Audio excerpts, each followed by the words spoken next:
Om Swastiastu, kami dari kelompok 5, manajemen SDM lanjutan tentang materi kompensasi. Nama saya Lokada Sintia Paraita Surya Putri dengan MPM 1932122205. Perkenalkan, nama saya Niputu Sintia Dewi dengan NPM 19321222212. Perkenalkan, nama saya Kompiah Khadijah Pratama, NPM 1932122215. Perkenalkan, nama saya Imadi Alit Sandika, NPM 1932122222. Perkenalkan, saya Niwanika Sintia Dewi dengan NPM 1932122224. Di sini saya akan membacakan latar belakang.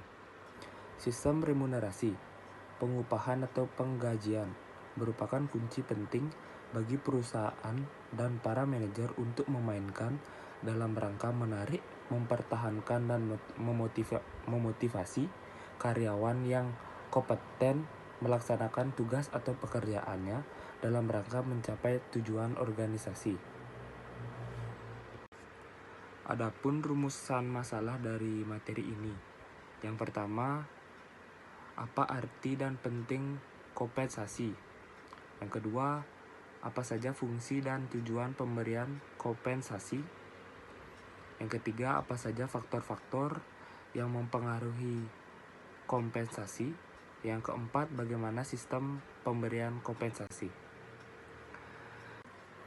Adapun tujuan dari materi ini, yang pertama untuk mengetahui arti dan pentingnya kompensasi, yang kedua untuk mengetahui fungsi dan tujuan pemberian kompensasi, yang ketiga untuk mengetahui faktor-faktor yang mempengaruhi kompensasi, yang terakhir untuk mengetahui sistem pemberian kompensasi. Pada subbab topik dari tinjauan pustaka ini akan membahas 4 poin, yaitu yang pertama, arti dan pentingnya kompensasi, selanjutnya yaitu fungsi dan tujuan kompensasi, kemudian ada faktor yang mempengaruhi kompensasi, dan yang terakhir yaitu sistem pemberian kompensasi. Pada poin pertama yaitu mengenai arti dan pentingnya kompensasi. Nah, dalam hal ini, kompensasi acap kali sering didefinisikan sebagai sebuah penghargaan yang diberikan oleh suatu perusahaan kepada karyawan, yang mana sebagai balas jasa atas kontribusi yang telah diberikan oleh karyawan tersebut kepada perusahaan. Nah, dalam kompensasi ini, tujuannya yaitu ada 3. Tujuan yang pertama yaitu untuk menarik karyawan yang cakap untuk bergabung ke dalam organisasi tersebut, kemudian membuat karyawan berprestasi dalam organisasi tersebut, dan yang terakhir yaitu membuat karyawan untuk produktif dan berkontribusi tetap setia di dalam organisasi. Selanjutnya yaitu mengenai fungsi dan tujuan dari kompensasi. Adapun sasaran utama dari fungsi kompensasi yaitu untuk menciptakan suatu penghargaan yang adil dan layak bagi suatu perusahaan dan karyawannya. Kemudian ada beberapa pendapat, salah satunya dari Henry Simamora menyebutkan bahwasanya beberapa manfaat kinerja sebagai basis gaji yaitu untuk meningkatkan produktivitas, meningkatkan kualitas kerja karyawan, kemudian untuk menekan ketidakhadiran. Maka dari itu dapat disimpulkan bahwasanya kompensasi dapat memberikan pengaruh terhadap pencapaian kualitas atau kinerja karyawan dan untuk meningkatkan disiplin dari karyawan. Poin ketiga dari tinjauan pustaka ini yaitu faktor yang mempengaruhi dari kompensasi. Nah, ada 6 faktor-faktor yang mempengaruhi kompensasi, yaitu yang pertama permintaan dan penawaran, kemudian yang kedua serikat pekerja, yang ketiga yaitu kemampuan untuk membayar. Hal ini berkaitan dengan kemampuan perusahaan untuk memberikan kompensasi kepada karyawan. Kemudian yang selanjutnya yaitu produktivitas dari karyawan, lalu ada biaya hidup dari karyawan, dan yang terakhir yaitu faktor dari pemerintah. Poin selanjutnya dari tinjauan pustaka ini yaitu sistem pemberian kompensasi. Nah, dari sistem pemberian kompensasi dibagi menjadi 3 kelompok, ada kelompok A, B, dan C. Yang pertama yaitu mengenai kelompok A, ini berkaitan dengan sistem upah atau pay level, yaitu sasaran dari sistem ini yaitu untuk mempertahankan persaingan perusahaan atau organisasi di dalam pasar tenaga kerja. Kemudian untuk kelompok B dalam sistem pemberian kompensasi yaitu menggunakan keputusan struktur upah atau pay structure decision. Nah, pada hal ini biasanya digunakan dalam hal job evaluation atau evaluasi pekerjaan. Sistem pemberian kompensasi yang ketiga yaitu sistem pemberian kompensasi kelompok C, yang mana berfokus kepada pemberian kompensasi secara individu atau individual pay determination. Di sini saya akan membahas tentang bab 3, yaitu pembahasan, di mana saya akan membahas tentang arti dan pentingnya kompensasi. Arti kompensasi sering juga disebut sebagai penghargaan dan dapat didefinisikan sebagai setiap bentuk penghargaan yang diberikan kepada karyawan sebagai balas jasa atas kontribusi yang mereka berikan kepada perusahaan. Pentingnya pemberian kompensasi bagi perusahaan karyawan merupakan kewajiban bagi perusahaan yang harus dipenuhi tiap waktu atau tepat waktu, dilakukan secara adil dan berdasarkan hasil kerja karyawan. Selanjutnya saya akan membahas fungsi pemberian kompensasi. Yang pertama, pengalokasian sumber daya manusia secara efisien. Yang dimana fungsi ini menunjukkan bahwa pemberian kompensasi yang cukup baik pada karyawan yang berprestasi baik akan mendorong para karyawan untuk bekerja dengan lebih baik dan ke arah pekerjaan yang lebih produktif. Yang kedua, penggunaan sumber daya manusia secara lebih efisien dan efektif.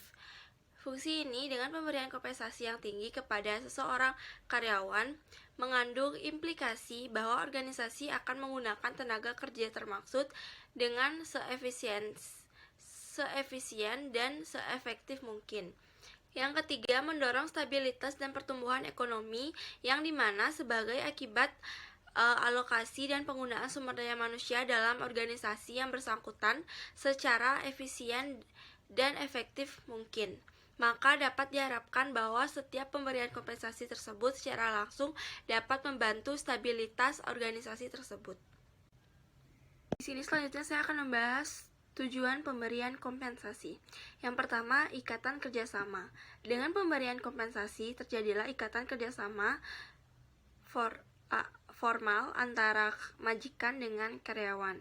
Yang kedua, kepuasan kerja, di mana dengan balas jasa, karyawan akan dapat memenuhi kebutuhan fisik, status sosial, dan egoistiknya sehingga memperoleh kepuasan kerja dari jabatannya.